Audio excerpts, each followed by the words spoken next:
Now let's discuss the anti-dynasty and absolute divorce bills with ACT Teachers Representative Antonio Tino. Magandang umaga po sa inyo, Kong. Thanks for joining us today. Hi, good morning, Angela. Good morning to everyone. Again, to give us a context before we dive into the specifics of this bill, ano po ba talaga ang definisyon ng political dynasty? Well, sa bill na final namin, meron talagang definition ng political dynasty ron. So essentially, it is a family or clan that accumulates political power by running for and holding positions, elective positions, either consecutively or simultaneously. So yun po yung definition natin, no? Isang pamilya na tumatakbo either ng sabay-sabay o magkasunod, no? Right. Para mahawakan ng maraming posisyon sa politika. But some lawmakers or politicians have argued before, time and again, na kahit sila na may mga kasama sila na mga nakaposisyon sa gobyerno, ay hindi po nila inaamin na sila ay political dynasty for such reasons like wala naman sila mga baluarte, yung mga ganung mga reasons. Your thoughts on that po? Well, whether or not a political dynasty admits it, no, it is a fact, no, and precisely what the bill seeks is to define. Kaya nga nasa title yun ng final namin, no, an act defining and prohibiting political dynasties. So ngayon, for as long as nandun yung mga katangian yung pamilya mo ay pasok dun sa mga katangian, then, you're a political dynasty. If sabay-sabay kayong nag-occupy ng iba't ibang position sa gobyerno, na elective, or nagpapalitan kayo, no, ng position sa isang pamilya, then political dynasty kayo. Sabi nga and po nila... bawat. Right. Sabi po nga nila, Kong, for the end time, nag-file po kayo ng anti-political dynasty. This time around, do you believe na may pag-asa itong bill na inyong final for the 20th Congress? Well, I believe that there was a turning point, especially with this last election. No?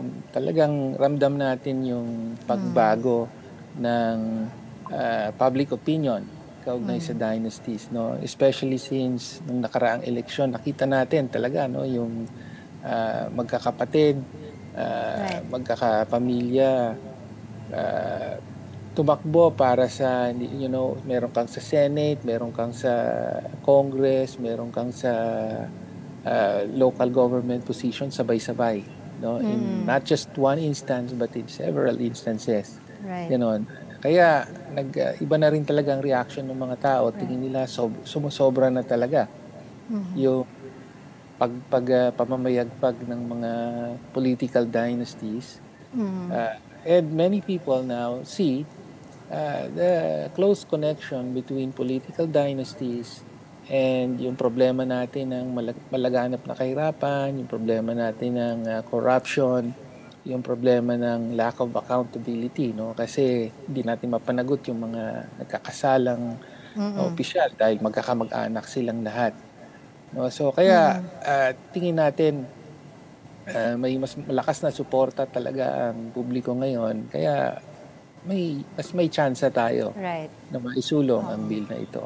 Pero kung while we recognize po the public's clamor or reaction to this or yung saloobin nila dito sa bill na to, some would argue na paano papasayan yung mismo mga lawmakers mo sa Congress and sa upper house, sa Senado, kinabibilangan allegedly na kinabibilangan ng mga political dynasty. Well, that has always been the problem. So 1987 pa nga yung constitutional mandate na magpasa ang Kongreso. Ang Kongreso dapat magpasa ng batas na nagpabawal sa political dynasty. Pero as you said, hindi nga nangyayari until now, even though mula noon hanggang ngayon, katulad ng ginawa namin, nag-refile tayo. Dahil nga sa makasariling interest ng mga nakaupo, most of whom, or many of whom belong to political dynasties. Pero in the end, so in other words, wala tayong ilusyon. This will remain an uphill battle, pero ang kailangan talaga ay, well, in the end, it's the public, yung mga mamamayang Pilipino. Kailangang maramdaman kayo ng mga politiko natin sa Kongreso at Senado na gusto natin na, once and for all, ay pagbawal yung political dynasties, Right. mabuksan ang political participation, ibig sabihin yung the chance to join public service through elections. Dapat mabuksan ito sa mas maraming mamamayan. Yun ang intention sa Constitution. Right. So in the end, important ang magiging role ng public kung gusto nating sumulong ito, no? So by directly contacting your representatives in Congress, or yung mga people expressing themselves, for example, on social media, Right, and the like. And of course, nandyan pa yung mga mobilizations, protests if necessary. Parang nangyari nung na-abolish yung PDAF, yung pork barrel, during the time of the corruption scandal related to that.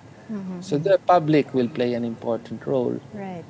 kung gusto nating maisulong to. Right. It's good that you mentioned that, Kong, kasi many people somehow accept political families because natutulungan sila, in essence, yung mga ayudas, yung mga programa ng pamahalaan. And how do we shift that mindset, especially in the far-flung areas, na ito pong mga tulong na binibigay, ay but of taxpayers' right naman po?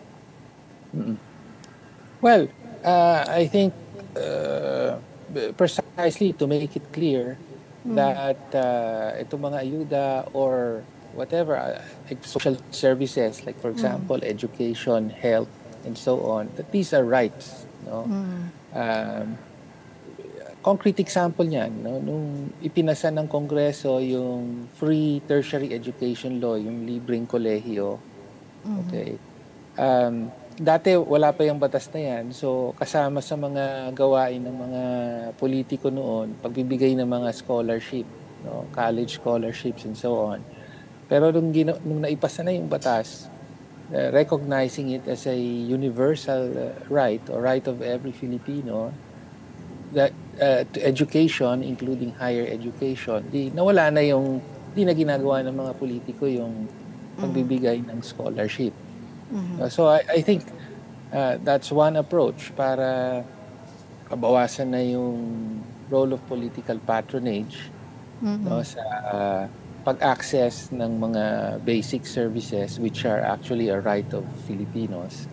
So pwedeng mas ganun ang direksyon, that we can do that with health as well, or yung ayuda na tinatawag, ibig sabihin yung social welfare services, to institutionalize them as rights that can be accessed by everyone na hindi ka na kailangang dumaan sa politiko.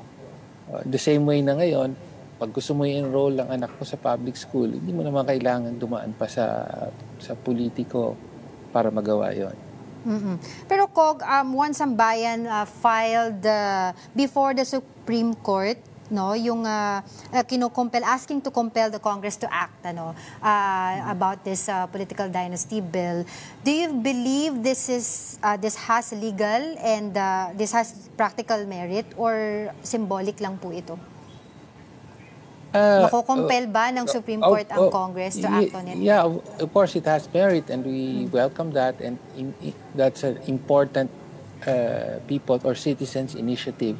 Yun nga yung sinasabi natin na mahalaga yung mga ganitong tipo ng aksyon ng mga mamamayan mismo, para pinapakita talaga na yung clamor for passing an anti-dynasty law. So okay yun, and that will also help in putting additional pressure on Congress to act. Right. Doon naman po sa absolute divorce bill na na-file din po, no, how is this version different from the past proposal?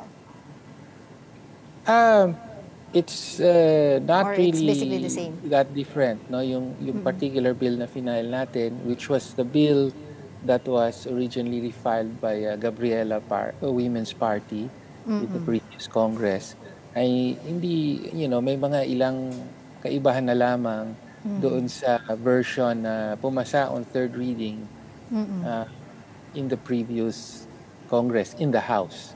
No? So essentially, yun, it institutes divorce, absolute divorce, binabalik ang divorce. No? So para madiin din na dati meron namang divorce sa Pilipinas. So binabalik lamang ito. No, tapos yun nga kino-consolidate yung mga grounds for divorce, no? Ngayon kasi meron tayong legal separation under the family code, legal separation, declaration of nullity of marriage, tapos may annulment. So pinagsasama-sama yung mga grounds nito, plus dinadagdag pa yung others, so yung irreconcilable marital differences at saka yung domestic violence, among others. Tapos, pinadadali rin yung proseso, including yung financial burden para sa mga lower income individuals. Pero ang dami pong mga ilang advocates na do not agree with the divorce bill. Ano po ba yung promise nitong divorce bill na to para dun po sa mga very conservative regarding this bill?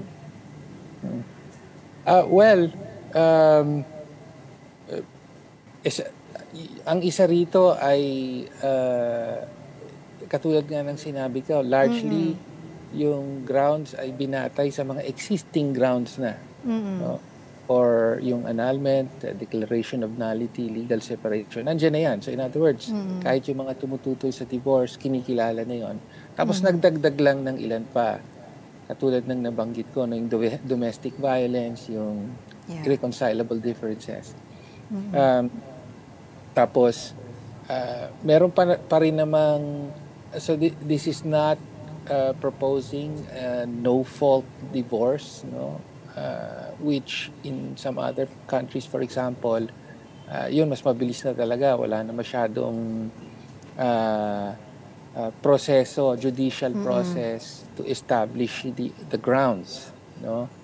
Sa atin, nararatili pa rin yun. Meron pa rin, kailangan dumaan pa rin sa korte, kailangan patunayan pa rin na may grounds. So that is meant to assure the critics na hindi ito yung, sabi nga nila, Las Vegas style daw na marriage and divorce. Magpapakasal ka lang, tapos pag within nag-away, minutes, divorce pwede na. nang ma-divorce ka. So that is meant to assure those critics, no, na may pagrespeto sa institusyon ng marriage, and then this is really a last resort. Right. But how confident are you, Kong, that lawmakers will support itong bill na ito, knowing na especially sa upper house, sa Senate, may mga talagang nag-o-oppose sa bill na to kasi based on their religious beliefs? Well, sa House nakita natin na pumasa ito on third reading in the previous Congress. So it won by a handy majority. So that in itself is significant. No? Ibig sabihin, the House there is reflecting, again, the state of public opinion. So sa mga surveys, pinapakita na majority na ng mga Filipinos sang-ayon at tanggap ang pangangailangan ng divorce. No? So nagbago na talaga at bumukas na, as it were, ang pag-iisip ng mayoryas ng mga Pilipino dito sa pangangailangan ng divorce. So sa Senate, of course, alam natin there are some prominent members of the Senate who have publicly announced that they will oppose divorce. So, well, again, yun yung challenge naman na kakaharapin ng pagsasabatas ng divorce bill. And again, importante yung role ng publiko para maipanalo ito despite such opposition, particularly in the Senate. Alright, on that note, maraming salamat po sa inyong oras. That was ACT Teachers Representative Antonio Tino. Have a good day. Thank you, Angela. Good morning.